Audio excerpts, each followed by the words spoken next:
Yes, twongeye kuguha ukurikiye CC Free TV kanda subscribe niba utarayikanda kugira ngo uzajye ubona andi makuru mashyashya y'imyidagaduro entertainment yo mu Rwanda utasanga handi usibye hano kuri CC Free TV. Nta kindi tugusaba rero usibye gukanda subscribe ukanda nakazogera kari ku rwanda notification ubundi tukazajya tubana gatanu kuri gatanu. Kuri uyu munsi rero tuye kuvuga umukobwa wabaye Miss Rwanda umwaka wa 2022. Uwo nta wundi ni uwitwa Nshuti Divine Muheto. Uyu mukobwa rero twaje kuvumbura yuko burya ari umukire cyane. Tukaba rero muri iyi video tugiye kubereka inzu afite, imodoka agendamo, amafaranga ahembwa buri kwezi ndetse nayo yinjiza buri mwaka. Bimwe mu bindi wamenya kuri uyu mukobwa rero Nshuti Divine Muheto nuko akiri muto cyane, ntago arengeje imyaka 20. Ni umukobwa wavukiye mu muryango wifashije cyane. Papa we ni umupolisi ukomeye cyane hano mu gihugu cy'u Rwanda. Mama we nawe ni umwe mu bayobozi bakomeye hano mu gihugu cy'u Rwanda. Tudatinze rero reka dutangire turebe inzu ya Muheto Divine Nshuti. Ngira ngo murayibona, ni inzu nziza cyane, ngira ngo murayibona. Ni inzu yubatse hano mu mujyi wa Kigali, ni inzu igeretse kabiri. Ngaha rero kuri portayi ya Nshuti Divine Muheto tugiye kuyitembera inzu yose, twinjiremo n'imbere kugeza yewe no mu cyumba cya Nshuti Divine Muheto naho turahabageza. Aha rero ni muri jaride y'iyi nzu, ngira ngo murahabona ni hanini cyane. Dore ngaha inyuma y'inzu iyi yose ni parcelle y'iyi nzu ya Nshuti Divine Muheto, ngira ngo murayibona. Reka rero mbareke mukomeze murebe iyi nzu ya Divine Muheto Nshuti, hanyuma nge ndaza kugaruka mu kanya mbereka noneho imodoka afite agendamo. Reka tubanze tubatembereze iyi nzu ye.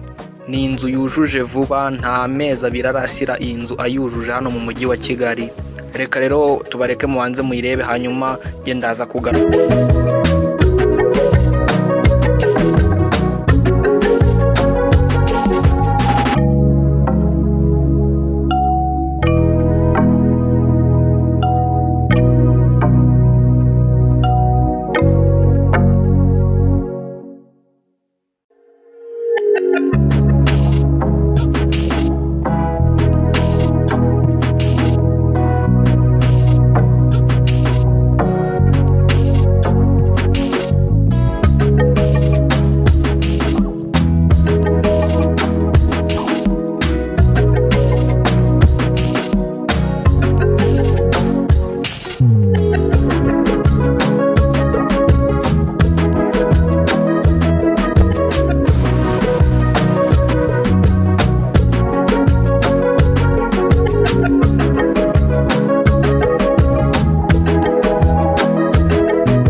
kureba inzu ya Nshuti Divine Muheto.